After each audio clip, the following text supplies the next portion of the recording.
வணக்கம். நான் வதனிக்கண்ணன் நோர்வேலேருந்து. நாங்கள் ஒரு 6, 7 பேரை சேர்ந்து கூழ் காய்ச்சினாங்கள். அதான் காணொளி எடுத்திருக்கேன். முதல்ல ஒரு சட்டியில் தண்ணியை வச்சுட்டு ஒரு சுண்டு குத்தரிசியை கழுவி அதில் அவிய வச்சுனாங்கள். இந்த தண்ணி சூடாகி கொண்டு வரக்கில் நாங்கள் 200 கிராம் பல்லாக்கொட்டை க்ளீன் பண்ணி வச்சுருந்தாங்க. அதை போட்டுனாங்கள். அதை போட்டுட்டு மரவள்ளிக்கிழங்கும் போட்டுனாங்கள். ஒரு 800 கிராம் மரவள்ளிக்கிழங்கு கிட்ட க்ளீன் பண்ணி போட்டாங்க. இப்போ பைத்தங்காய் இருந்தால் பைத்தங்காயும் போடலாம். ஆனால் நாங்கள் பைத்தங்காய் போடல. எங்களுக்கு அன்றைக்கி பைத்தங்காய் கிடைக்கல. இப்போ மீன்தலை போடுறோம். மீன்தலையும் அதில் வடிவெல்லாம் க்ளீன் பண்ணி மஞ்சள்லாம் போட்டு கழுவி வச்சுக்கிட்டு இருந்தது. ஒரு 3 மீன் தலை போட்டுனாங்க. இப்போ இந்த 1 கிலோ கனவா போட்டுருக்குறோம். எல்லாமே க்ளீன் பண்ணி மஞ்சள் எல்லாம் போட்டு வச்சுக்கிடாக்கு கணவாயும் போட்டு கிடக்குது. அது பிறகு 1 கிலோ நண்டு அதையும் சேர்த்து போட்டு இறால் 1 கிலோ இறால் எல்லாத்தையும் சேர்த்துட்டு அதோட 6 மேசக்கரண்டி தனி மிளகாத்தூளும் போட்டு சேர்த்து அவிச்சினாங்க. நான் பிறகு ஒரு 4 மேசக்கரண்டி போட்டினான். எல்லாமே 10. இந்த ஆளில் 3 மேசக்கரண்டி மஞ்சள் தூள் போட்டினான். முதல் 3 பேருந்து 3 போட்டான். எல்லாம் 6. நாங்கள் மீன்கள் எல்லாம் வீட்டிலேருந்து கொண்டு போனதால் கூட குறைய கொண்டு போயிட்டோம். அதெல்லாம் சட்டி காணாமல் போய் கடைசியாக வேறு சட்டி பெரிய சட்டி மாற்றி கூழும் நிறைய காய்ச்ச வேண்டிய வந்துட்டுது. 2 கிலோ மீன் இதுக்குள்ளே போட்டுருந்தாங்க.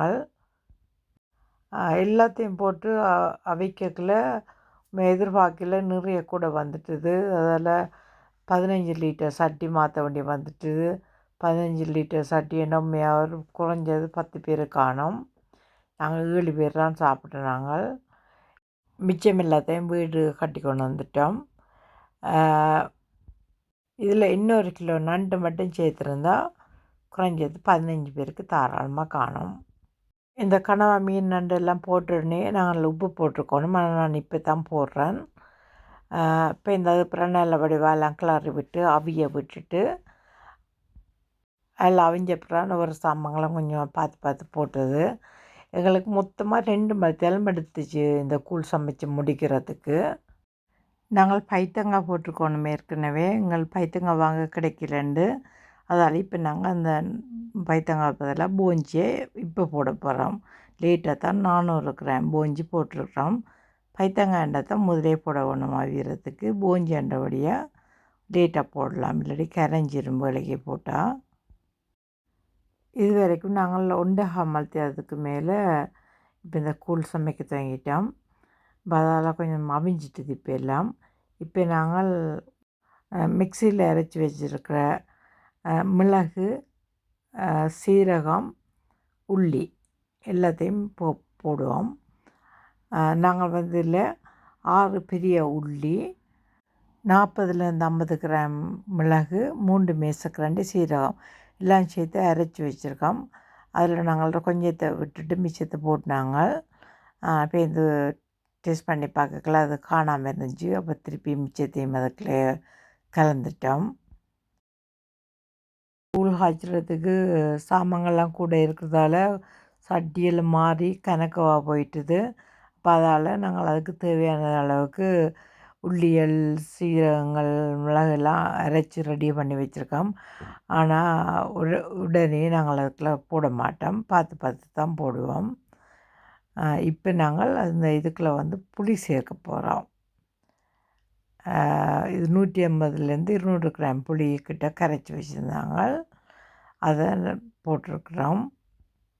இன்னும் ஒரு 300 கிராம் ஒடியல் மா எடுத்து 2, 3 தடவை அப்படி ஊற வச்சு கழுவி தண்ணி ஊற்றி போட்டு வச்சுருக்குறோம். அதை இப்போ இதோட கூழோடு சேர்க்குறோம். அதுவும் அப்படி தான் முழுக்கெல்லாம் விடாமல் ஒரு கொஞ்சத்தை வெளியில் வைக்கணும். ஏன்னா எல்லாத்தையும் விட்டு உடனே தடிச்சிட்டேன்டா பிரச்சனை. அடுத்தது நாங்கள் ஒரு 200 கிராம் முருக்கமில்லை வச்சுருக்கிறோம் க்ளீன் பண்ணி. அதையும் போட்டாச்சு. இதை செய்துட்டு இப்போ இந்த கொஞ்சம் நேரம் பார்ப்போம் தடிக்கிறதுக்கானாண்டா மிச்ச ஒடியல் மாவையும் சேர்க்கலாம். இல்லையண்டா தேவையில்லை. டேஸ்ட் பண்ணி பார்க்க தெரியும். ஒடியல் மா கூடிட்டு இருந்தாலும் ஆக திக்காக போயிடும். அடுத்தது கெக்கும். ஆக அளவுக்கு மிஞ்சி விடவும் கூடாது. அதில் கொஞ்சம் எடுத்து வச்சு கிடக்குது. அது காணாண்ட திருப்பி விடுவோம். ஆனால் நாங்கள் காணான்னு சொல்லி எல்லாத்தையும் தான் கடைசியில் விட்டோம் நாங்கள். இப்போ கூழ் சமைச்சு முடிஞ்சுது. இப்போ இறக்கி நாங்கள் குடிக்க வேண்டியதுதான். சரி, நான் என்னுடைய காணொளியை இதோடு நிறைவு செய்கிறேன். உங்களுக்கு இந்த காணொளி பிடிச்சிருந்தால் லைக் பண்ணுங்க, மறக்காமல் சப்ஸ்கிரைப் பண்ணுங்க, உங்களோட ஃப்ரெண்ட்ஸ் மேற்கும் ஷேர் பண்ணி விடுங்க. நன்றி, வணக்கம்.